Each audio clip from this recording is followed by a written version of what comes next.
Sometimes the people we love most are the ones who hurt us deepest. Every family carries wounds that never quite heal, passed down like heirlooms from one generation to the next. In the winter of 1889, Margaret and her grown daughter Amelia lived alone in their Montana homestead. Years of harsh frontier life had made Margaret tough and controlling. Amelia felt trapped under her mother's strict rules. The tension between them grew stronger each day. When Daniel, a quiet mountain man, arrived seeking shelter from the bitter cold, everything changed. What started as a simple act of hospitality turned into something much bigger. Amelia's anger finally exploded in front of this stranger. She dumped a bucket of cold water right over her mother's head. But what Daniel did next shocked everyone. What secret was this mountain man hiding that would change both women forever? Before we jump back in, tell us where you're tuning in from, and if this story touches you, make sure you're subscribed, because tomorrow I've saved something extra special for you. The cracked daguerreotype sat on the mantelpiece like a silent witness to better times. In the faded image, a young woman with gentle eyes stood beside a tall man in his Sunday best, their hands clasped with the awkward formality of new love. That woman had been Margaret Whitmore, 22 years old and full of dreams about building a life in the Montana Territory. The woman who lived in this cabin now bore little resemblance to that hopeful bride. Margaret Whitmore had arrived in Silver Creek Valley in the spring of 1866, her trunk filled with embroidered linens and her head filled with romantic notions about frontier life. She'd married Samuel Whitmore after a courtship conducted entirely through letters, trusting in his promises of fertile land and a comfortable home. What she'd found instead was a one-room cabin, a struggling claim, and the harsh reality that survival demanded every ounce of strength she possessed. The first winter nearly broke her. Samuel worked from dawn to dusk, clearing trees and breaking ground, leaving Margaret alone for days at a time, with nothing but the wind for company. She'd sit by the single window, her fine needlework forgotten, watching snow pile against the glass, and wondering if she'd made a terrible mistake. The isolation pressed against her chest like a physical weight, making it hard to breathe. But spring had come, as it always did, and with it came Amelia. Margaret had labored for 18 hours in that tiny cabin, with only the midwife from the neighboring homestead to help her. When she finally held her daughter, all the loneliness and fear seemed worth it. This child would have the strength she sometimes lacked. This child would thrive where she had merely survived. Samuel had loved Amelia with the fierce devotion of a man who'd waited 35 years to become a father.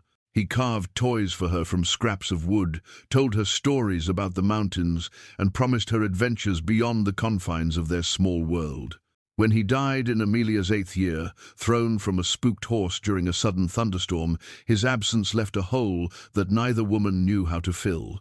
That was when Margaret's transformation truly began. Without Samuel's steady presence, she felt the full weight of responsibility for their survival. The nearest neighbor was 15 miles away. The town of Silver Creek was a 2-day ride in good weather. If something happened, if Amelia fell ill, if the roof caved in, if wolves came too close to the cabin, Margaret would face it alone. She taught herself to think like Samuel.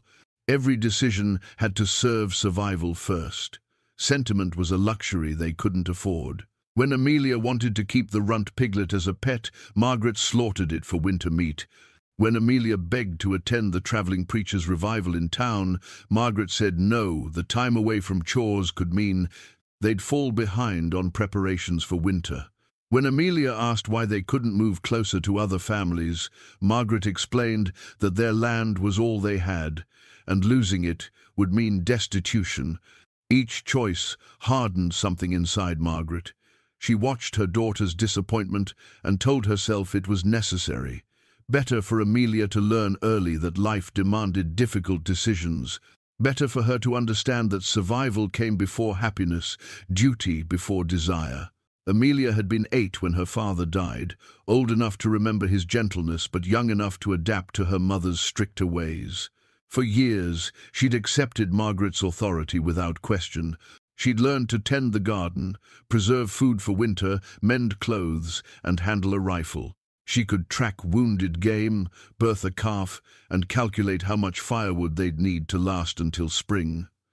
But as Amelia grew into womanhood, the questions began. Why couldn't they hire help during harvest? Why couldn't they take the train east to visit Margaret's sister, who wrote letters begging them to come? Why couldn't they at least spend Christmas with the Hendersons, who lived over the ridge and had always been kind? Margaret's answers became shorter, her rules more rigid. The cabin that had once felt cozy began to feel like a prison to Amelia. At 23, she was intelligent, capable, and increasingly restless. She'd read every book they owned dozens of times. She knew every tree, rock, and stream within walking distance. She dreamed of conversations with people her own age, of dances and church socials, and the simple pleasure of new faces. The daily routines that gave Margaret comfort felt like chains to Amelia. Every morning, they rose before dawn to tend the animals. Every afternoon, they worked side by side in the garden or preserving food or mending equipment. Every evening, they sat by the fire, Margaret reading her worn Bible while Amelia darned socks or pieced quilts. The silence between them had grown heavier with each passing season. Margaret noticed her daughter's restlessness, but interpreted it as ingratitude. Didn't Amelia understand how much they'd sacrificed to keep this land? Didn't she appreciate the security they'd built through hard work and careful planning? When Amelia suggested they might visit town more often, Margaret saw it as frivolous thinking.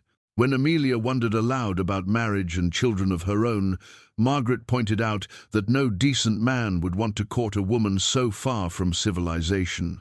These conversations always ended the same way, with Amelia falling silent and Margaret feeling like she'd said something wrong, but not knowing what. The gap between them widened like a crack in ice, too thin to see clearly, but deep enough to threaten everything built upon it. The winter of 1889 had been particularly harsh. Snow had fallen early and deep, trapping them in the cabin for weeks at a time. Their conversations had dwindled to practical necessities. More wood for the fire. The beans are running low. I heard wolves near the chicken coop last night. The silence between these exchanges stretched longer each day. It was during one of these endless February afternoons that they'd heard the knock on their door. Both women had frozen at the sound. Visitors were rare in good weather and nearly impossible during winter storms. Margaret had reached for the rifle, while Amelia peered through the frosted window. The man standing on their porch was tall and broad-shouldered, with a graying beard and the weathered face of someone who'd spent most of his life outdoors. Snow clung to his heavy coat and wide-brimmed hat. His horse stood nearby, head drooping with exhaustion. He looked like a dozen other mountain men they'd encountered over the years, rough, practical, and probably harmless if treated with reasonable caution. "Good afternoon, ladies," he'd called through the door, his voice carrying the slight rasp of someone who didn't speak often. "Name's Daniel Hartwell. I don't mean any trouble, but I've been riding for 3 days straight, and my horse isn't going to make it much further. I'm hoping you might spare some shelter for the night." Margaret had hesitated. Their policy had always been to help travelers. When possible, it was frontier custom and simple human decency. But something about this stranger made her cautious. Maybe it was the way he stood perfectly still despite the cold, or how his eyes seemed to take in every detail of their surroundings. He had the patient watchfulness of a man accustomed to danger. "You can stable your horse in the barn," she'd finally called back. "There's hay in the loft. We'll have supper ready in an hour." And so Daniel Hartwell had entered their lives, carrying with him the worn leather Bible tucked deep in his saddlebags and the secrets that would soon turn their quiet world upside down. Neither Margaret nor Amelia could have predicted that this tired stranger seeking shelter would become the catalyst for everything that followed. That night, as Margaret ladled stew into 3 bowls and Amelia set the table with their best dishes, neither woman spoke of the subtle tension crackling between them. But Daniel noticed it immediately, the way they moved around each other with careful precision, like dancers who'd forgotten how to hear the music. He saw Amelia's quick glances toward the door, as if measuring the distance to freedom. He saw Margaret's rigid posture, the way she held herself like a soldier at attention even in her own home. During dinner, he'd made polite conversation about the weather and the trails, but his real attention was focused on the unspoken words hanging heavy in the cabin's warm air.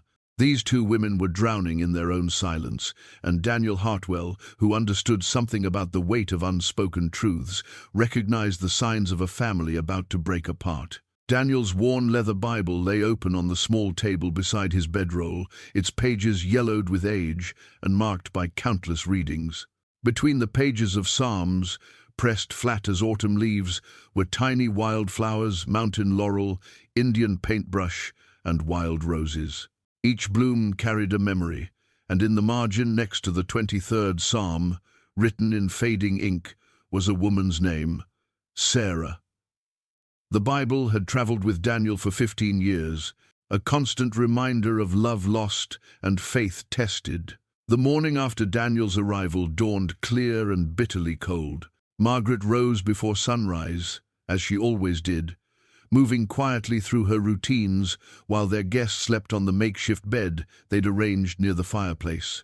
She'd barely slept herself, hyper-aware of the stranger's presence in their small space.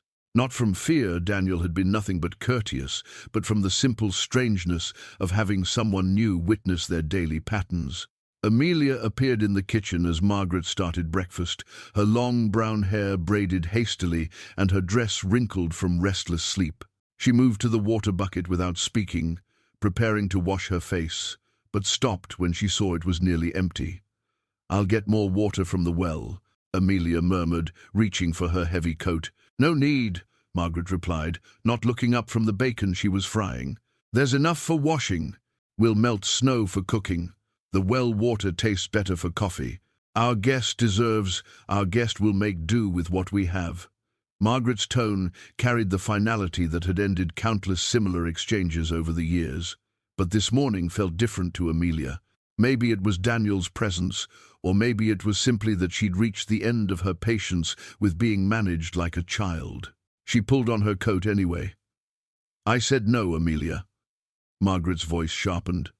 "The path to the well is icy, and there's no point risking a fall for fresh water when we have what we need. I'm 23 years old, Mother. I think I can manage walking to our own well." Margaret turned from the stove, her face flushing with the familiar anger that came whenever Amelia questioned her decisions. "You'll stay inside. That's final." The words hung in the air like a challenge. Amelia felt something snap inside her chest, years of accumulated resentment, suddenly finding focus in this trivial disagreement about water. She glanced toward Daniel, still sleeping peacefully by the fire, and felt a surge of embarrassment at having this stranger witness their dysfunctional dance. "Why?" The question came out sharper than Amelia intended. "Why is it always, 'That's final' with you? Why can't I make any decisions about my own life?" "Because your decisions affect both of us," Margaret replied, her voice rising despite her awareness of their sleeping guest. "Because someone has to think practically in this family." "Practically," Amelia laughed, but there was no humor in it. "Is it practical to keep me locked up here like a prisoner? Is it practical to refuse every invitation, turn down every opportunity, say no to everything that might bring us joy?" Margaret's jaw tightened. "Joy doesn't keep us fed through winter. And what good is being fed if we're too miserable to enjoy it?" Daniel stirred on his bedroll, awakened by their raised voices. Both women noticed, but neither stopped. The argument had taken on a momentum of its own. "Miserable?" Margaret's voice cracked slightly. "Everything I've done has been to protect you, to ensure our survival. If that makes me a terrible mother, it makes you afraid," Amelia shot back.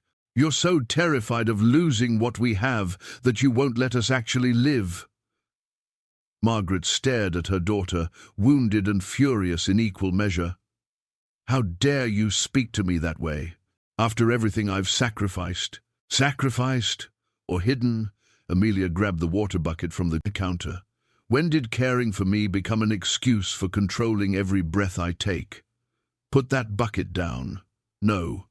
The single word fell between them like a stone into still water.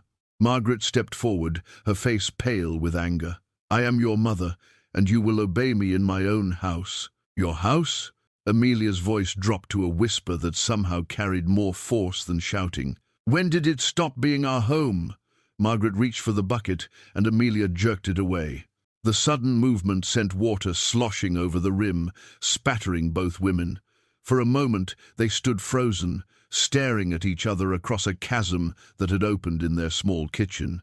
Then Amelia lifted the bucket and deliberately, slowly, poured the entire contents over her mother's head. The water was shockingly cold.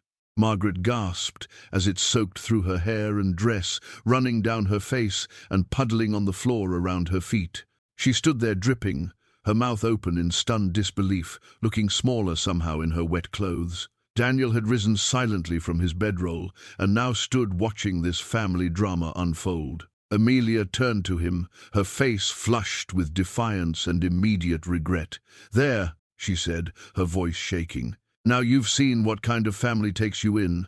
A mother who treats her grown daughter like a wayward child, and a daughter who—" Her voice broke. Margaret hadn't moved.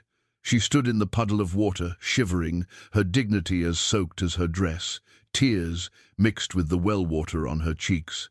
Daniel stepped forward, and both women tensed, unsure what judgment this stranger might pass. Instead, he walked calmly to the linen closet, pulled out a thick towel, and handed it to Margaret. "My own mother threw a pitcher of buttermilk at my father once," he said quietly, his voice carrying the weight of old memory. "I was about 12. They'd been fighting about whether to sell the farm and move to town. She was tired of the isolation.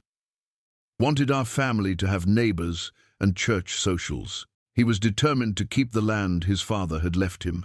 Margaret took the towel but didn't use it, still staring at Daniel in confusion. "What happened?" Amelia whispered. Daniel smiled sadly. "My father stood there, dripping buttermilk, just like your mother is now. And you know what he did? He started laughing. Not mean laughter, gentle laughter, like he'd suddenly understood something important. He said, 'Sarah, I reckon if you're willing to waste good buttermilk to make your point, maybe I ought to listen harder.' He picked up another towel and began wiping water from the floor. They talked for 3 hours after that. Really talked, maybe for the first time in years. They didn't solve everything that day, but they started understanding each other." Margaret finally pressed the towel to her face, hiding behind it. "And did they move to town?" she asked, her voice muffled. "They found a middle ground, kept the farm but built a house closer to the main road, started hosting church meetings once a month. My mother got her community, my father kept his land, and our family learned that sometimes you have to make a mess before you can clean things up properly." Amelia sank into a chair, the fight gone out of her as quickly as it had come. "I'm sorry, Mother. I don't know why Because you're drowning," Daniel said gently. "Both of you. You're drowning in silence and stubbornness and fear of saying the wrong thing. Sometimes drowning people lash out at the very people trying to save them." Margaret lowered the towel, her hair hanging in wet tangles around her face. She looked younger somehow, vulnerable in a way Amelia hadn't seen since childhood. "I don't know how to do this anymore," Margaret admitted, her voice barely audible. "I don't know how to be her mother without being her jailer. I don't know how to keep her safe without keeping her trapped." Daniel knelt to finish, cleaning the water from the floor. "Maybe that's a conversation worth having," he suggested. "Maybe it's time to figure out what safety really means and what freedom costs, and whether you can have both." As he spoke, neither woman noticed the way his hands moved with practiced efficiency, or how his eyes constantly scanned the windows and door. They didn't see the small, unconscious adjustments he made to his position, always keeping himself between them and any potential threat. Daniel Hartwell had skills that went far beyond dispensing family wisdom, and secrets that ran much deeper than a pressed flower in an old Bible. But for now, he was simply a kind stranger helping two women clean up more than just spilled water. The broken music box sat on Amelia's dresser like a monument to lost innocence. Its pink porcelain ballerina, once graceful and spinning, now stood frozen at an awkward angle, her tiny painted smile cracked down the middle. The melody it had once played, a sweet waltz that had lulled young Amelia to sleep, was trapped forever inside its broken mechanism. Samuel had brought it back from a trip to Helena when Amelia was 6, trading 2 days' worth of pelts for the delicate treasure. Every little girl should have music in her life, he'd told Margaret, winding the tiny key and watching their daughter's face light up with wonder. Margaret had changed into dry clothes, braiding her still damp hair with fingers that trembled slightly from cold and emotion. She moved through her morning routines with mechanical precision, but Amelia noticed the small differences, how her mother's shoulders remained tense, how she avoided meeting anyone's eyes, how she stirred the coffee with unnecessary force. Daniel had insisted on stepping outside to tend his horse, giving the women space to process what had happened. Through the kitchen window, Amelia watched him brush down the animal with the patient thoroughness of a man who understood that caring for one's mount might mean the difference between life and death. There was something reassuring about his steady movements, the way he spoke quietly to the horse while checking its hooves and adjusting its blanket. "Mother," Amelia began, then stopped. The words she needed felt clumsy in her mouth, too small for the weight of years of miscommunication. Margaret continued stirring her coffee, the spoon clicking against the cup in a nervous rhythm. "Your father gave you that music box for your 6th birthday, she said suddenly, nodding toward Amelia's room. "You carried it everywhere for months. You'd wind it up and dance along with the ballerina." Amelia glanced toward her bedroom door, surprised her mother had noticed the broken treasure still sitting on her dresser. "I remember. You said it was too delicate for everyday play, but Papa told you music was meant to be enjoyed, not preserved. He was right about many things." Margaret's voice carried a weariness that went deeper than the morning's conflict. "He had a gift for seeing joy in simple moments. I envied that about him." "You could have that gift too," Amelia said carefully. "It doesn't have to die with him." Margaret finally looked up, her eyes red-rimmed but clear. "When he died, I felt like that music box, something essential broke inside me, and I didn't know how to fix it. So I just stopped trying to make music." The admission hung between them, more intimate than any conversation they'd shared in years. Amelia sat down across from her mother, close enough to see the fine lines around Margaret's eyes, the grey threading through her brown hair, the small scars on her hands from countless cuts and burns accumulated through years of frontier survival. "I've been angry for so long," Amelia whispered, "but I think I've been angry at the wrong things. I blamed you for keeping me here, but maybe I was really angry at Papa for leaving us." Margaret's coffee cup rattled against the saucer as she set it down. "He didn't choose to leave. I know, but knowing it and feeling it are different things." Amelia reached across the table, her fingers stopping just short of her mother's hand. "And maybe I've been angry at myself for not being brave enough to say what I really wanted." "What do you really want?" The question was spoken so quietly Amelia almost missed it. When she looked up, she saw something in her mother's face she hadn't seen in years, genuine curiosity, as if Margaret was truly willing to hear the answer, whatever it might be. "I want to know you," Amelia said. "Not just the woman who tells me what to do, but the woman who danced to my music box with Papa. I want to hear your stories, your dreams, your fears. I want to know what you think about when you stare out the window during those long winter afternoons." Margaret's breath caught. "And what else? I want to have choices. Not about big things necessarily, but small ones. Whether to fetch water from the well or melt snow, whether to wear the blue dress or the brown one, whether to sit by the fire or on the porch." Amelia paused, gathering courage. "I want to make mistakes and learn from them instead of being protected from every possible error." Outside, they could hear Daniel moving around the barn, the sound of hay being forked down from the loft. The normal sounds of morning chores, but somehow different with this stranger's presence altering their familiar rhythms. I was 17 when I married your father, Margaret said suddenly. 17, and certain I knew everything about love and life and happiness. My own mother tried to warn me about the hardships of frontier living, but I thought she was just being pessimistic. She laughed, but it came out hollow. I was so eager to prove I could handle anything. Were you happy at first? Blissfully. Those first months felt like an adventure. Every challenge was exciting. Every small success felt like a victory.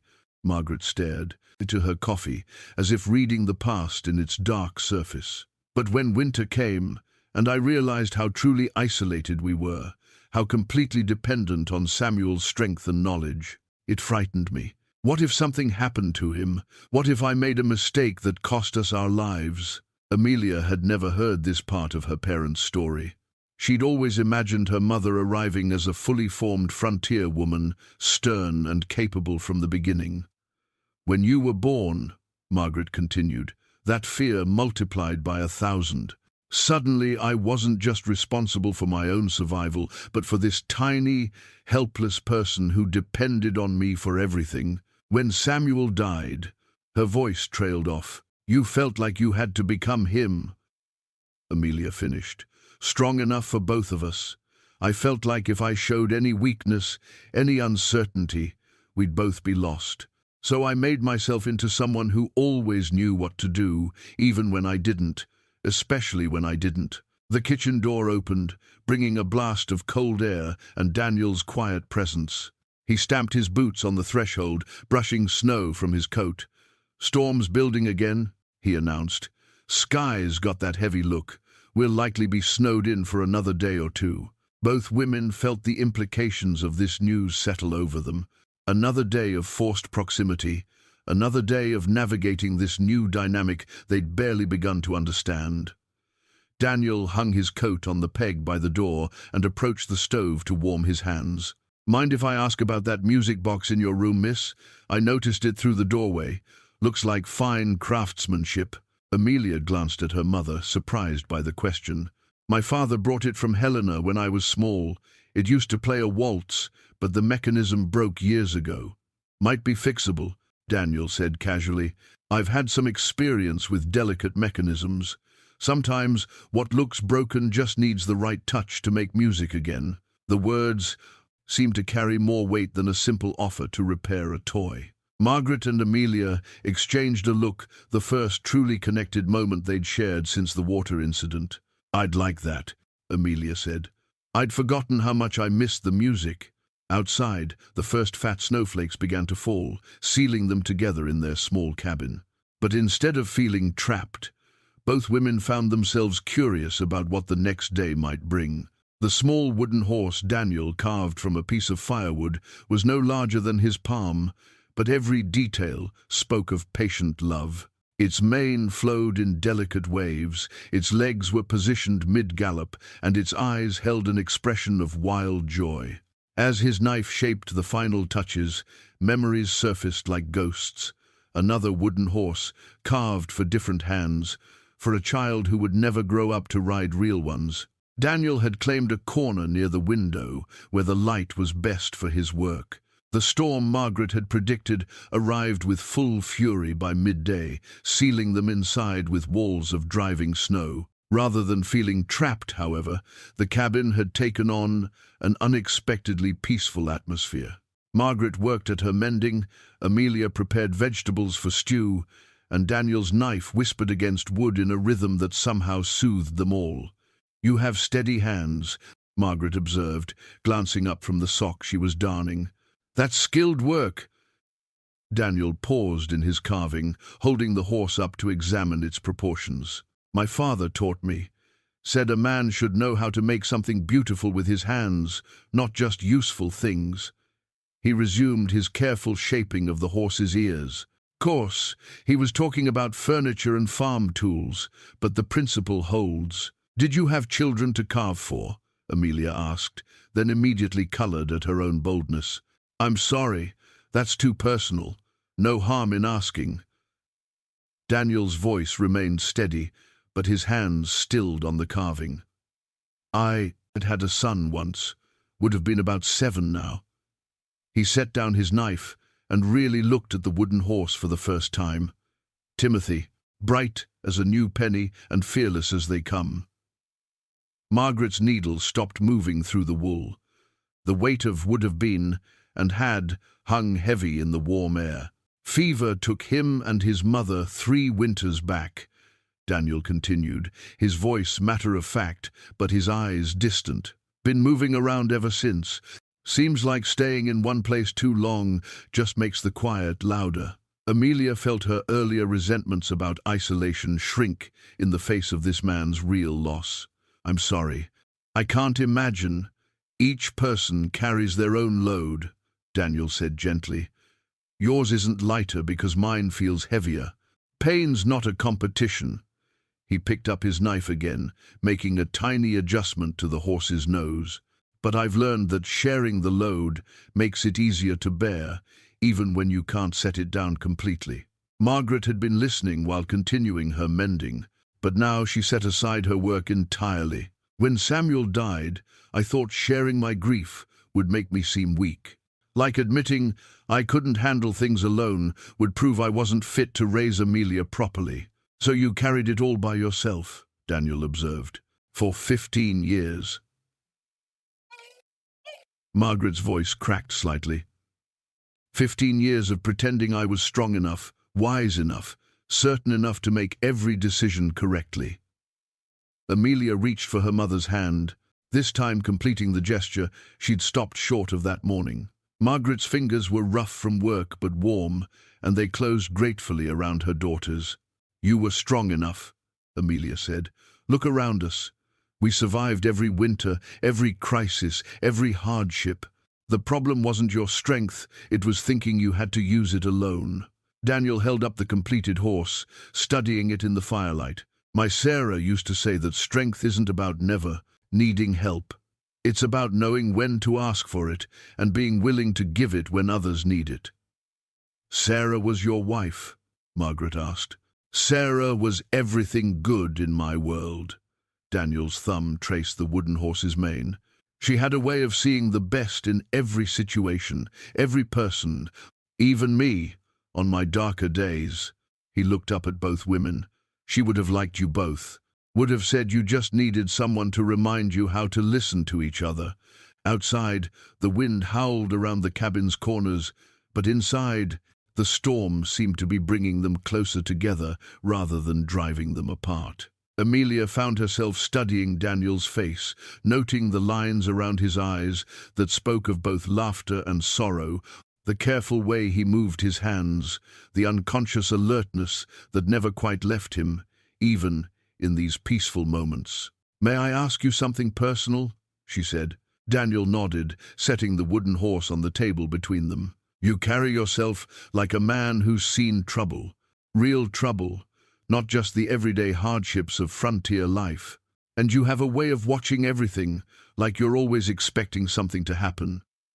Margaret looked sharply at her daughter, surprised by this observation, then back at Daniel with new interest. Daniel was quiet for a long moment, considering his words. I've seen my share of trouble, that's true. Some looking for it, some having it find me whether I wanted it or not. He met Amelia's gaze directly. But right now, in this place, I'm just a man grateful for shelter and good company. Sometimes that's enough. It was an answer that revealed nothing while acknowledging everything. Amelia sensed there were depths to Daniel's story they hadn't even glimpsed, but she also sensed he wasn't ready to share them. Perhaps he was still deciding whether he could trust them with whatever secrets he carried. The horse is beautiful, Margaret said, changing the subject with the instinct of someone who understood the value of privacy. Will you keep it? Daniel picked up the carving again, turning it over in his weathered hands. I thought I might give it to someone who'd appreciate it. Someone who understands about broken things being made whole again. His eyes flickered to Amelia's bedroom door, where the broken music box waited in silent testimony to interrupted joy. I'd be honored, Amelia said softly, but only if you'll let me try to fix something for you in return. What did you have in mind? Amelia gestured toward the mending basket, the neatly organized kitchen, the comfortable warmth of their small home.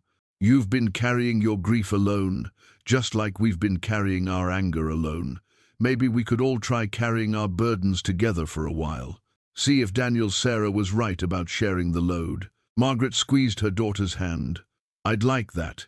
I'm tired of being strong enough for everyone all the time. Daniel smiled, the first truly peaceful expression they'd seen from him. Sarah would have been proud of that wisdom, and she always did love a good snowstorm for bringing people together.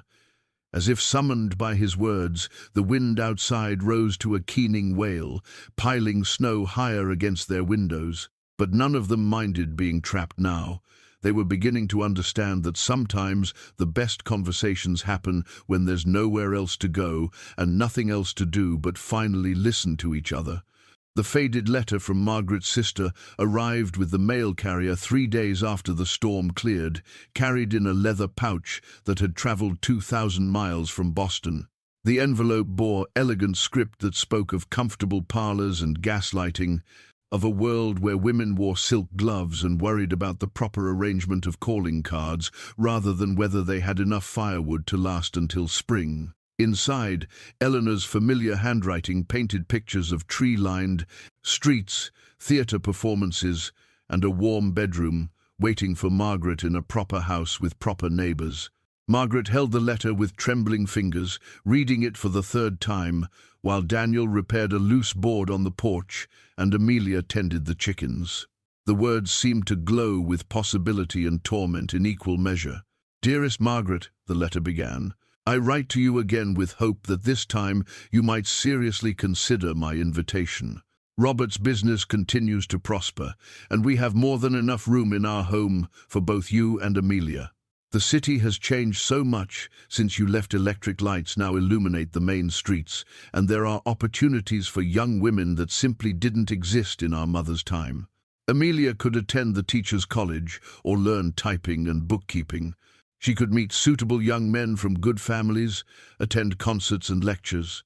Margaret paused at this section, imagining Amelia in a bustling classroom, surrounded by books and other eager minds. The image was both wonderful and terrifying. "I know you feel obligated to maintain Samuel's homestead," Eleanor continued, "but dear sister, you've proven yourself 100 times over. You've honored his memory through 15 years of hardship. Surely he would want you and Amelia to have lives filled with more than mere survival. We are not getting any younger, Margaret.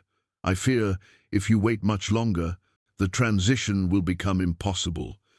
The letter went on to describe the comforts waiting for them, regular meals prepared by a cook, hot baths drawn by servants, warm clothes purchased from proper shops rather than sewn by lamplight from carefully hoarded fabric.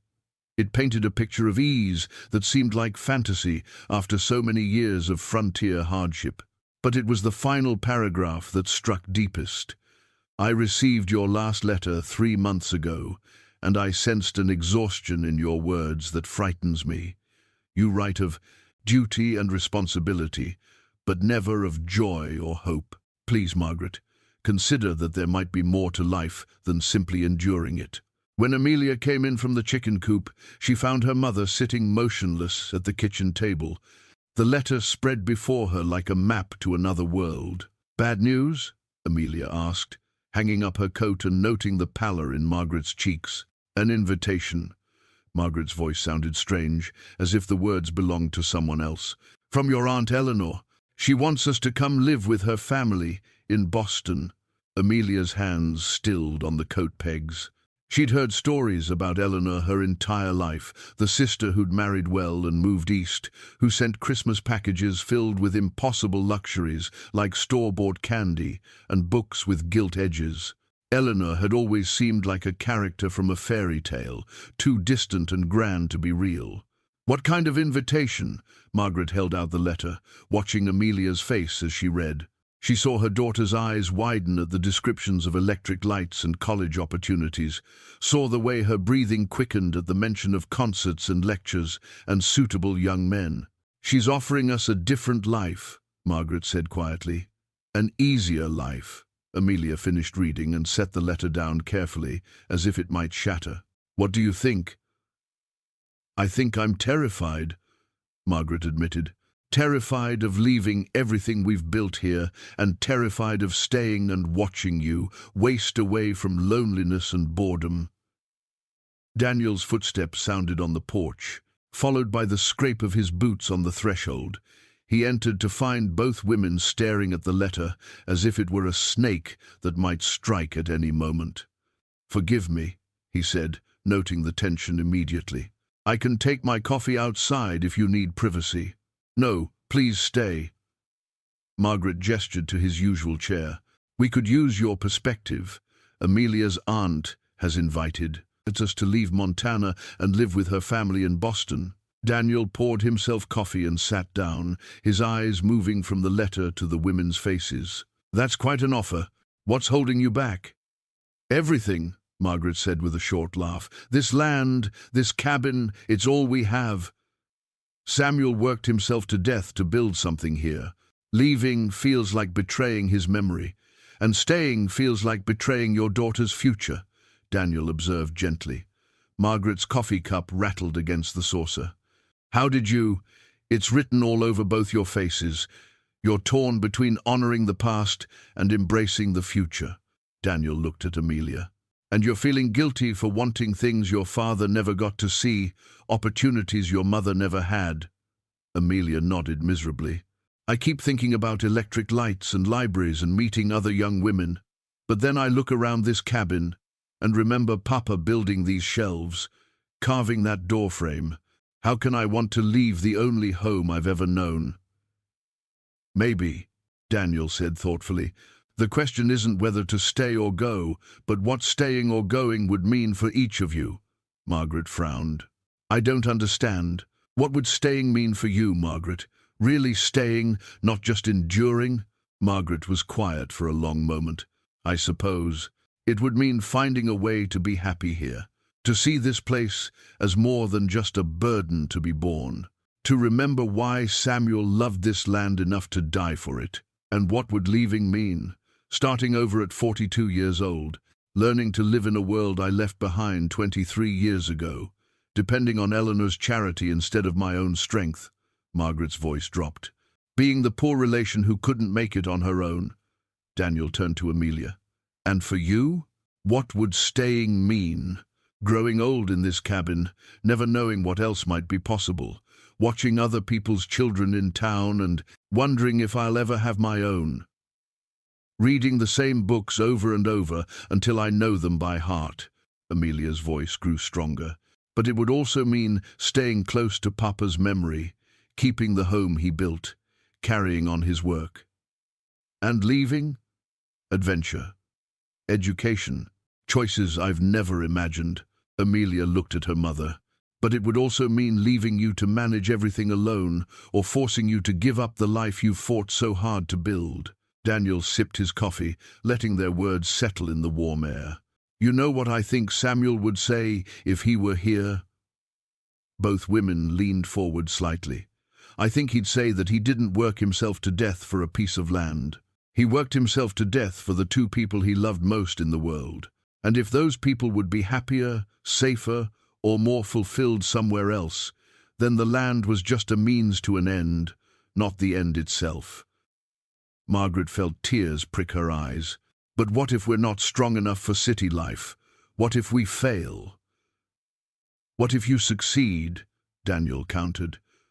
"What if Amelia becomes the teacher she's always dreamed of being? What if you discover talents you never knew you had? What if this invitation isn't an end to your story, but the beginning of a new chapter?" The letter lay between them, no longer seeming quite so much like a threat. Outside, the Montana wind whistled through the pines, singing the ancient song of wilderness and solitude. But inside the cabin, three people sat contemplating the possibility that sometimes the bravest thing isn't holding on, it's knowing when to let go. Margaret's hidden diary lay beneath a loose floorboard under her bed, wrapped in oiled cloth and tied with a faded blue ribbon. For 15 years, she'd poured her deepest thoughts onto those pages during the long hours when Amelia slept, and the cabin fell silent around her. The leather-bound book contained her fears about raising a daughter alone, her guilt over harsh words, spoken in moments of desperation, her dreams about the woman Amelia might become, and her terror that her own limitations might somehow damage the bright spirit she'd been entrusted to nurture. Amelia discovered the diary by accident while helping her mother reorganize the bedroom. A section of floorboard had warped during the recent storms, creating a gap that caught her attention when she moved the washstand to clean beneath it. Curious, she pried up the loose board and found the wrapped bundle hidden in the space below. She knew immediately what it was. Every frontier woman kept some record of her thoughts, letters never sent, observations about weather and crops, prayers written when speaking them aloud felt insufficient. But Margaret had always been so private about her inner world that Amelia had assumed she kept no such record. The blue ribbon came away easily, and the diary fell open to a page dated just 3 months earlier. I watched Amelia today as she stood at the kitchen window, looking toward the road that leads to town. There was such longing in her face, such hunger for something beyond these 4 walls. I wanted to ask her what she was thinking, what she was hoping for, but I was afraid of the answer. What if she told me she dreams of leaving? What if she said she feels trapped here with me? I think it would break my heart to know that my love has become her prison. Amelia's breath caught. She should have closed the diary immediately, should have rewrapped it and returned it to its hiding place. Instead, she found herself turning the page. Sometimes I lie awake at night and remember the girl I was before Samuel died. She laughed more easily, trusted more readily, believed that love could conquer any hardship. I wonder what happened to her. Did she die with Samuel, or is she buried somewhere inside me, waiting for someone brave enough to resurrect her? Amelia? Amelia? Margaret's voice came from the kitchen, sharp with concern. Where did you go? Panic flooded through Amelia as she heard her mother's footsteps approaching the bedroom. She tried to close the diary, but her hands were shaking, and in her haste, she dropped it. The book hit the floor with a soft thud, pages fluttering. Margaret appeared in the doorway just as Amelia scrambled to gather the scattered pages. For a moment, neither woman moved. Margaret's face went through a series of emotions: surprise, embarrassment, anger, and finally something that looked like resignation. "I'm sorry," Amelia whispered, clutching the diary against her chest. "I found it by accident when the floorboard came loose. I shouldn't have read it." Margaret stepped into the room, her movements careful and controlled. "But you did read it." "Only a little. Just enough to see," Amelia's voice broke. "Mama, I had no idea you felt that way." "What way?" "Guilty. Afraid. Like you might be failing me somehow." Amelia held out the diary with trembling hands. "I thought you were completely certain about everything, completely confident in all your decisions." Margaret took the diary but didn't immediately put it away. Instead, she sat on the edge of the bed, running her fingers over the worn leather cover.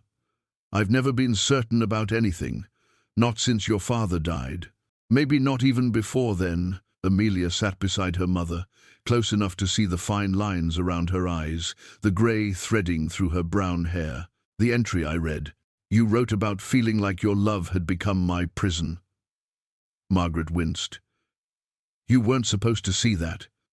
But it's true. Isn't it? At least partly true." Amelia took a shaky breath. "Just like it's partly true that I've felt trapped here, even though I love you and I love this place." They sat in silence for a moment, the weight of unspoken truths settling between them. From the kitchen came the sound of Daniel moving around, quietly giving them space for this unexpected confrontation. "There's more," Margaret said quietly. "Things I've written about you, about myself, about the choices I've made, things I was too afraid to say out loud. Will you tell me now? Not everything at once, but some of it?" Margaret opened the diary to a random page, her eyes scanning the familiar handwriting. "I wrote this last Christmas, when you asked if we could visit the Hendersons for their holiday celebration." She cleared her throat and began to read. "Amelia wanted to accept the Hendersons' invitation today, and I said no without really thinking about why. Later, I realized I was afraid, not of the weather or the long ride, but of seeing her with other people. What if she's more herself around them than she is around me? What if I discover that my company isn't enough for her happiness? What if she realizes there are other ways to live, other kinds of families who laugh more and worry less? Amelia felt tears sting her eyes. "Oh, Mama, I do love being with you, but I also want to know other people, experience other things. Not because you're not enough, but because I want to bring more of myself back to share with you." Margaret looked up from the diary. "I never thought of it that way, and I never understood how much you worried about doing right by me. I thought your rules came from not trusting me, but they came from not trusting yourself." Daniel's voice drifted from the kitchen, humming a tune neither of them recognized, but that somehow sounded like peace. His presence in their home had already changed so much, not by forcing them to confront their problems, but by creating a safe space where honesty felt possible. "There's something else," Margaret said, flipping to a more recent entry. "Something I wrote after Daniel arrived." She found the page she was looking for and read aloud. "There's a stranger in our home tonight, and for the first time in years, I feel like I'm seeing myself through someone else's eyes. Not just as Amelia's mother or Samuel's widow, but as Margaret. I'd almost forgotten that person existed." Amelia reached for her mother's hand. "She never stopped existing. She just got buried under all the responsibilities and fears. But I can see her now, especially when you talk about Papa or when you watch Daniel carve his horses. Do you really think we could be different? Not completely different, but more ourselves?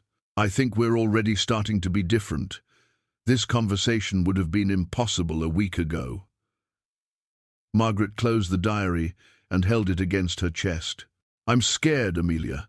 Scared of changing too much. Scared of not changing enough. Scared of making the wrong choice about Eleanor's invitation." "Then maybe we don't have to choose right away. Maybe we can take time to figure out who we really are before we decide where we want to be." From the kitchen came the sound of Daniel starting to prepare lunch, the familiar rhythm of chopping and stirring that had become part of their daily soundtrack. Both women found themselves smiling at the domestic normality of it. "He's been good for us," Margaret said softly. "He's helped us be good for each other," Amelia corrected. The rest was already there, waiting.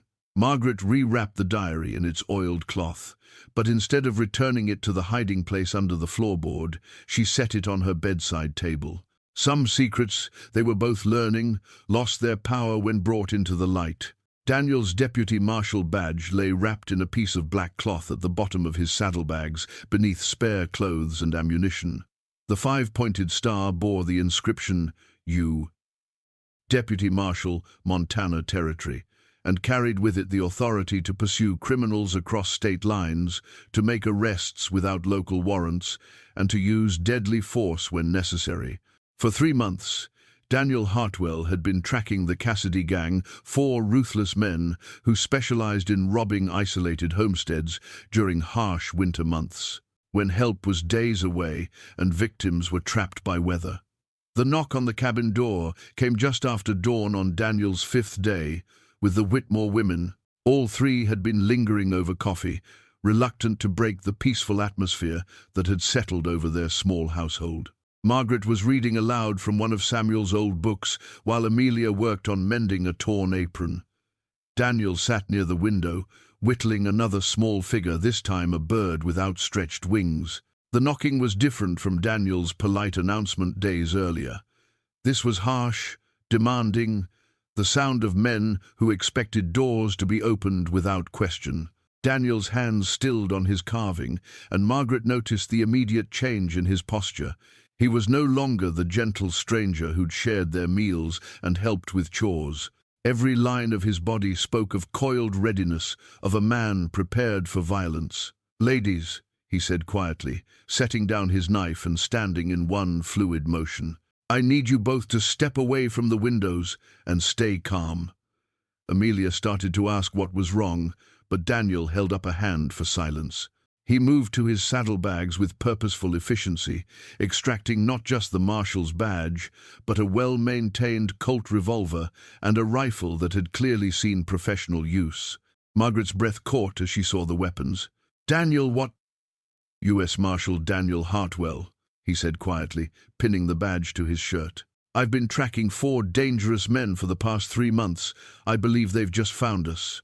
The knocking came again, more insistent. A rough voice called through the door. "Open up. We need shelter and supplies." Daniel checked his weapons with the practiced movements of someone who'd done this many times before. "The Cassidy gang," he explained in a whisper. "They rob isolated homesteads, often killing anyone who might identify them later. They've been moving through this area for weeks." Amelia felt the blood drain from her face. "How do you know it's them?" "Because Jake Cassidy has a distinctive voice, and I've been listening to it for 3 months."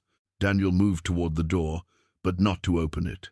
Instead, he positioned himself where he could see outside through a crack in the shutters. 4 men, heavily armed. Their horses look hard-ridden. Margaret's mind raced. "Why didn't you tell us? Why didn't you warn us you were bringing danger to our home?" Daniel's face was grim. "Because I hoped I'd lost their trail weeks ago. Because I thought this was the safest place for all of us." He looked at both women, his expression heavy with responsibility. "I'm sorry. I never intended to put you in harm's way." The voice outside grew more threatening. "We know someone's in there. We saw smoke from the chimney." "What do they want?" Amelia whispered. "Food, ammunition, warm shelter. They'll take whatever they find useful and eliminate anyone who might report their presence." Daniel's voice was matter-of-fact, but his eyes held steel. "They've killed at least 6 people in similar situations." Margaret felt a strange calm settle over her, the same clarity that had carried her through Samuel's death and 15 years of frontier challenges. "What do you need us to do?" Daniel looked surprised by her steady tone. "Can you both handle firearms?" "We're frontier women," Amelia said with more confidence than she felt. "We know how to defend ourselves." "Good. Margaret, is there a back way out of this cabin?" "The root cellar has an exit that comes up behind the barn. Samuel built it in case of Indian raids." "Perfect. Here's what we're going to do." Daniel spoke quickly but clearly. "I'm going to answer the door, try to convince them I'm just a traveler like they are. While I keep them talking, you 2 slip out through the cellar and get to the barn. There are enough hiding places there to keep you safe." "What about you?" Margaret asked. "I'll handle them." 4 against 1? Amelia shook her head. "Those aren't good odds." Daniel smiled grimly. "I've faced worse odds and better men." He checked his weapons one final time. "These men killed a family near Billings last month, parents and 2 children. They don't deserve mercy, and they won't show any." The hammering on the door resumed, accompanied by increasingly violent threats. "Open this door now, or we'll break it down." Margaret grabbed Daniel's arm. "There's another way. Samuel always said this cabin was built like a fortress for a reason. We know every inch of this place, every strength and weakness. They don't. What are you suggesting? We fight together, all 3 of us." Margaret's voice grew stronger. "This is our home, our ground. We make them come to us on our terms." Daniel studied her face, then looked at Amelia. Both women stood straighter, their fear transformed into determination. He recognized the look he'd seen it on the faces of settlers who'd decided to make their stand rather than run. "Jake Cassidy," Daniel called through the door, his voice carrying the authority of his badge. "U.S. Marshal Daniel Hartwell. You're surrounded and under arrest." A moment of silence followed, then explosive cursing from outside. "Hartwell, we should have known." The voice turned, calculating. "You got anyone in there with you, Marshal?" "Just me and my conscience," Daniel replied. "Though my conscience is telling me you boys have been very naughty." Margaret almost smiled despite the danger. Even facing death, Daniel maintained his gentle humor. "Tell you what, Hartwell," Cassidy called back. "You come out with your hands up, and we'll make it quick. Stay in there, and we'll burn you out." Either way, you're done tracking us. Counter-offer, Daniel replied. You surrender now, and I'll make sure you live to see trial. Keep this up, and I'll make sure you don't see another sunrise. The response was a gunshot that splintered wood near the doorframe. The siege had begun. Daniel turned to the women, his face serious but not afraid. Last chance to run. Margaret picked up Samuel's old rifle from above the fireplace. This is our home. These men threatened our family. She looked at Amelia, then back at Daniel. And like it or not, Marshal Hartwell, you're part of our family now. Amelia moved to the window with her father's pistol, checking the cylinder with steady hands. Besides, someone needs to watch your back. You've been taking care of us for days. Time we returned the favor. Daniel felt something unexpected, not just professional respect for their courage, but genuine affection for these remarkable women who'd chosen to stand and fight rather than flee. He'd started this assignment thinking only of justice for the families the Cassidy gang had destroyed. But now, looking at Margaret and Amelia preparing to defend their home, he understood he was fighting for something much more personal. Outside, the gang was positioning themselves around the cabin, testing doors and windows. Inside, 3 people who'd barely known each other a week ago prepared to risk their lives for each other. The real battle was about to begin. Margaret's father's shotgun had been mounted above the kitchen door for 15 years, a symbol of protection and frontier pragmatism that she'd hoped never to use against another human being. The weapon had belonged to her father back in Pennsylvania, had crossed the plains with her and Samuel, and had taken countless game birds to feed their family through lean times.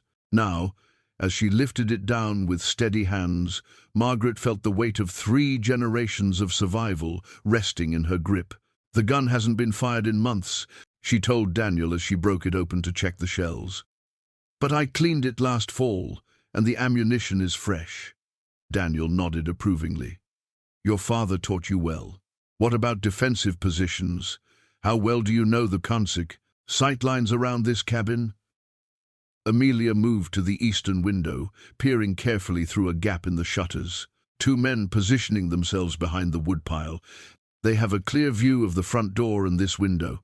She shifted to get a better angle. The one with the black hat is carrying a rifle.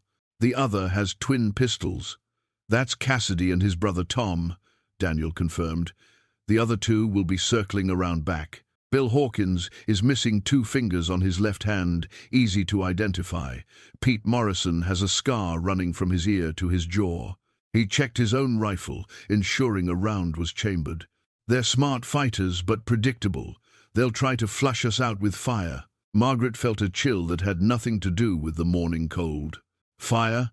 Burning arrows, probably aimed at the roof. They'll want to force us outside where they can pick us off. Daniel studied the cabin's layout with new eyes, seeing it as a battlefield rather than a home. What's the roof made of?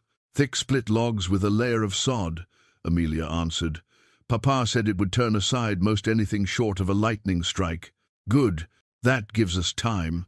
Daniel moved to the back window, keeping low. I see movement by the barn. 2 figures, just like I expected. He turned back to the women. Here's what they'll do. Create a distraction at the front, while the other 2 try to breach the back door or a window. Standard tactics for men who've done this before. Margaret's grip tightened on the shotgun.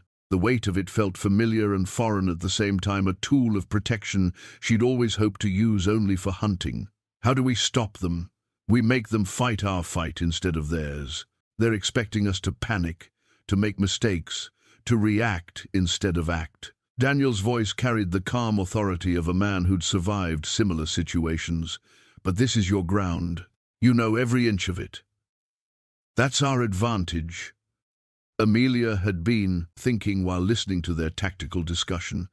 The root cellar, it connects to the barn through an underground passage. If we could get someone behind them, too dangerous. Daniel cut her off. I won't have either of you exposed outside these walls. But you just said we need to act instead of react, Margaret pointed out.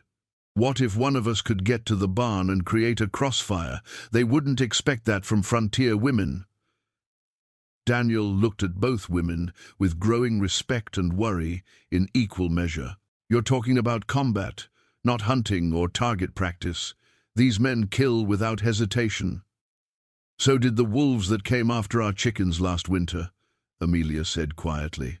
"So did the rattlesnake I found in the garden. When something threatens your family, you do what's necessary."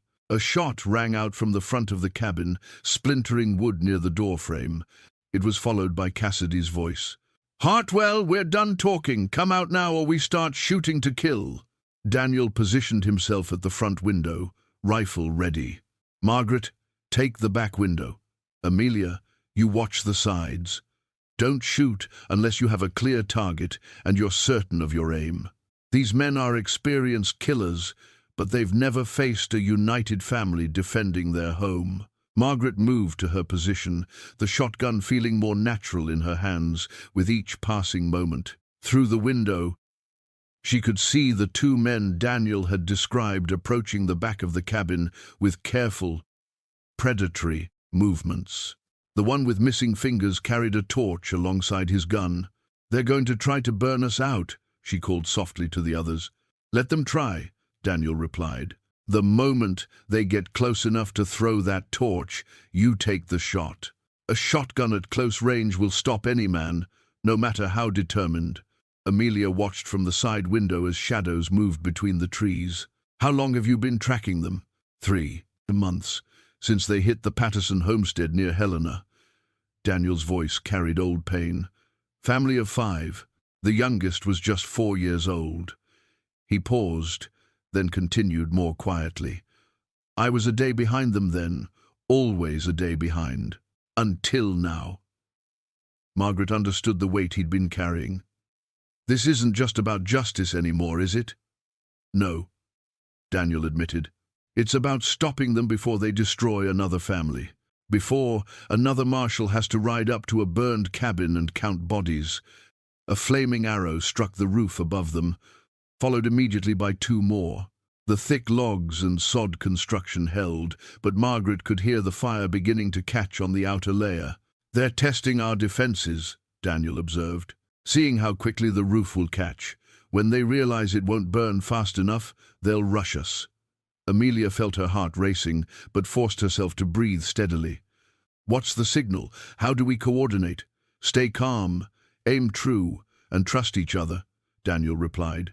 "When shooting starts, it's going to happen fast. Don't hesitate, don't second guess, and don't try to wound them. These men don't offer quarter, and they don't deserve it." Margaret thought about the diary hidden under her bed, about all the fears and hopes she'd written in its pages. Tomorrow, if they survived, she would write about this day, about the moment she'd chosen to fight alongside a man she'd known for less than a week, about standing with her daughter against men who would destroy everything they'd built. "Amelia," she called softly, "whatever happens today, I want you to know I'm proud of the woman you've become. Your father would be proud too, Mama. And I want you to know that after this is over, we're going to have different conversations. About choices, about the future, about what it means to be a family." Margaret's voice grew stronger. "Whether we stay here or go to Boston, we're going to do it together, and we're going to do it with honesty." Daniel smiled, despite the danger surrounding them. "Sarah always said that the moments before a fight show you who people really are.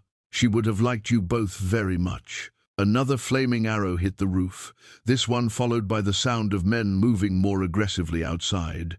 The fire above them was spreading, though slowly. Soon, the outlaws would realize their burning strategy wasn't working fast enough. "They're getting impatient," Daniel observed. "Cassidy's not a man who likes prolonged engagements. He'll order a direct assault soon." Margaret checked her shotgun one more time, ensuring both barrels were loaded. "Then we'll be ready for him." Amelia moved to a better position by her window, her father's pistol steady in her grip. "Daniel, when this is over, will you stay with us for a while? I mean, really stay, not just until the weather clears." Daniel looked at both women, Margaret, with her determined stance and protective weapon. Amelia, with her courage shining despite her fear, and felt something he hadn't experienced since Sarah's death. The sense of belonging somewhere, of having people worth fighting for beyond duty and justice. "If you'll have me," he said quietly, "I'd like that very much." Outside, Jake Cassidy's voice rose in a shout. "Burn them out!" All sides at once. The final assault was beginning. Amelia's sewing scissors had been her grandmother's, small, sharp, and deceptively delicate. She'd carried them in her apron pocket for years, using them for everything from cutting thread to trimming herbs from the garden. Now, as gunfire erupted around the cabin and the smell of smoke filled the air, those familiar scissors became something else entirely. A weapon of last resort, held ready in her left hand while her right gripped her father's pistol. The assault began with a coordinated rush from all four sides of the cabin. Jake Cassidy's war cry split the morning air as he and his brother charged the front door, their rifles blazing. Simultaneously, Bill Hawkins hurled his torch at the back wall, while Pete Morrison smashed through the shutters of the eastern window with the butt of his gun. Daniel's first shot took Tom Cassidy in the shoulder, spinning him around and sending his rifle flying into the snow. The marshal's second shot missed Jake by inches as the outlaw leader dove behind the chopping block near the front porch. Margaret's shotgun boomed from the back window, the blast catching Bill Hawkins' center mass as he tried to follow his torch through the broken frame. The man crumpled immediately, his dying scream cut short by the devastating impact of buckshot at close range. "One down," Margaret called, breaking open the shotgun to reload with practiced efficiency. Amelia found herself face to face with Pete Morrison as he came through the eastern window in a shower of broken wood and glass. The scarred outlaw's eyes widened in surprise when he saw a young woman instead of the lawman he'd expected, but his gun was already rising toward her chest. Time seemed to slow as Amelia made a choice that would define the rest of her life. Instead of trying to bring up her pistol too slow, she realized with crystal clarity. She lunged forward with the scissors, driving the sharp points deep into Morrison's gun hand. Morrison's scream of pain and rage filled the cabin as his weapon discharged harmlessly into the ceiling. Blood spurted from the wounds between his fingers, and his pistol clattered to the floor. Amelia stepped back, raising her father's gun with both hands now, and put 2 shots into the wounded outlaw's chest. Morrison fell backward through the broken window, his body crashing into the snow outside with a wet thud. "Amelia!" Margaret's voice cracked with worry and pride in equal measure. "I'm all right," Amelia called back, though her hands were shaking as she looked down at the bloody scissors still clutched in her left palm. She'd never killed anything larger than a chicken before, but the memory of Morrison's eyes, cold, calculating, and utterly without mercy, steadied her resolve. Daniel had taken cover behind the heavy kitchen table, trading shots with Jake Cassidy through the splintered front door. The outlaw leader was pinned behind the chopping block, but still dangerous, his rifle sending splinters flying with each shot. "Cassidy!" Daniel shouted during a lull in the firing. "Your brother's down, Hawkins is dead, and Morrison just went through a window. It's over. Like hell it's over." Cassidy's reply came with another rifle shot that punched through the door frame, inches from Daniel's head. "I'll burn this whole place down with you in it." Tom Cassidy, wounded but not dead, had crawled behind the water trough and was trying to reach his fallen rifle with his good arm. Margaret spotted him through a gap in the front shutters and adjusted her aim. Her second shotgun blast caught Tom Cassidy as his fingers closed around his weapon. The younger Cassidy brother rolled onto his back in the snow, staring sightlessly at the grey winter sky. "2 down," Margaret announced, reloading again. Jake Cassidy's rage exploded in a string of curses that would have made a saloon drunk blush. He began firing wildly at the cabin, his shots less precise now but more desperate. A bullet shattered the coffee pot on the stove. Another punched through Margaret's cherished photograph on the mantelpiece. Daniel saw his opportunity. While Cassidy was focused on his fury rather than his tactics, the marshal rose from behind the table and put a clean shot through the chopping block. The heavy bullet punched through the wood and found its target. Jake Cassidy's rifle fell silent. Daniel waited a full minute, listening carefully, before moving toward the front door. The sudden quiet felt almost unnatural after the explosive violence of the past few minutes. "Is it over?" Amelia asked, still, holding her pistol ready. "I think so," Daniel replied. But he kept his weapon trained on the front yard as he peered through the broken door. "Jake's not moving, and the others are definitely dead." Margaret lowered her shotgun, her arm suddenly feeling the weight of the heavy weapon. 4 men. We killed 4 men." Daniel looked back at both women, seeing them clearly for perhaps the first time. Margaret stood straight despite her obvious exhaustion, her grey hair escaping its pins, but her eyes fierce and determined. Amelia clutched the bloody scissors that had saved her life, no longer the sheltered frontier girl, but a woman who'd faced death and emerged victorious. They were still family, but they were something more now too. They were survivors who'd chosen to fight together rather than flee separately. The cabin around them bore the scars of battle, but the bonds between them had never been stronger. The kitchen water bucket sat beside the stove where it always had, still half filled from the morning's routine. The same bucket that had started their journey together when Amelia dumped its contents over her mother's head in a moment of frustrated rebellion. Now, as smoke from the torchlit back wall began to thicken inside the cabin, that ordinary bucket would serve a purpose none of them could have imagined. Daniel stepped carefully onto the front porch, his rifle trained on Jake Cassidy's motionless form behind the chopping block. The outlaw leader lay sprawled in the snow, a dark stain spreading beneath him. But 15 years of law enforcement had taught Daniel never to trust that a dangerous man was truly finished. "Jake Cassidy," he called out, his voice carrying the authority of his badge. "If you can hear me, show your hands." No response came from the still figure. Daniel approached cautiously, keeping his weapon ready, while Margaret and Amelia watched from the cabin's broken doorway. That's when they heard it, a low groan from behind the water trough where Tom Cassidy had fallen. The younger brother wasn't dead after all. Margaret's shotgun blast had wounded him severely, but he was still breathing, still dangerous. "Daniel," Margaret called urgently, "Tom's alive." Daniel spun toward the sound, but Tom Cassidy was already moving. Despite his wounds, the outlaw had managed to pull a hidden derringer from his boot. His face was pale with blood loss, but his eyes burned with hatred as he raised the small pistol toward Daniel's back. "Look out!" Amelia screamed. The warning came just in time. Daniel threw himself sideways as the derringer barked, its bullet whining past his ear. He hit the snow hard, his rifle flying from his hands as he rolled behind a pile of firewood. Tom Cassidy tried to stand, failed, and settled for propping himself against the water trough. Blood ran freely from his shoulder and chest, but his gun hand remained steady. "Should have minded your own business, Marshal," he gasped. "Should have let us ride on." Daniel was pinned behind the woodpile with no clear shot. His rifle lay in the open snow, too far to reach without exposing himself to Tom's derringer. The wounded outlaw might only have 1 shot left in the small gun, but at this range, 1 shot would be enough. Inside the cabin, Margaret raised her shotgun, but the angle was wrong. Tom was using the water trough as cover, and she couldn't get a clear line of sight without stepping outside, which would expose her to his gun. That's when Amelia noticed the smoke getting thicker.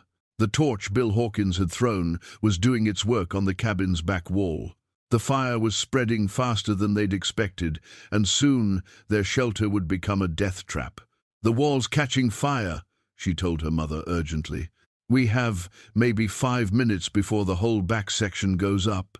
Margaret looked at the water bucket, then at Tom Cassidy's position, then at Daniel trapped behind the woodpile.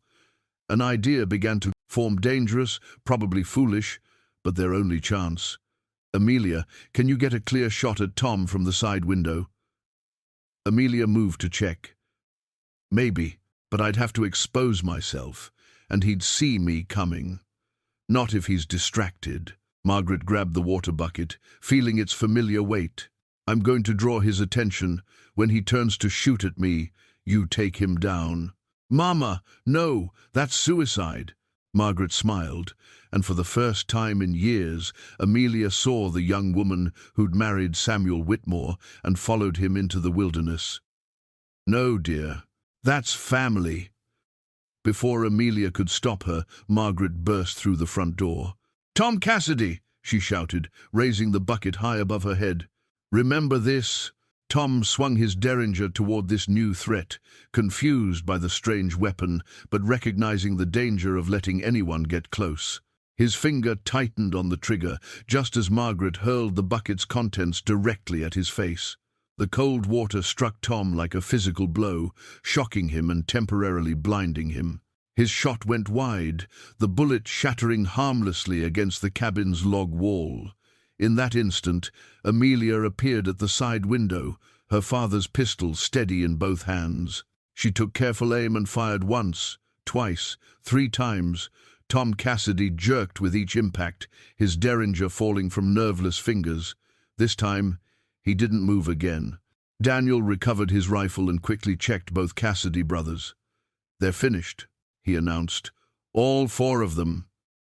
Margaret stood in the snow beside the empty bucket, water dripping from her hands, smoke rising from the cabin behind her. The same bucket that had once been a weapon of anger had become an instrument of salvation.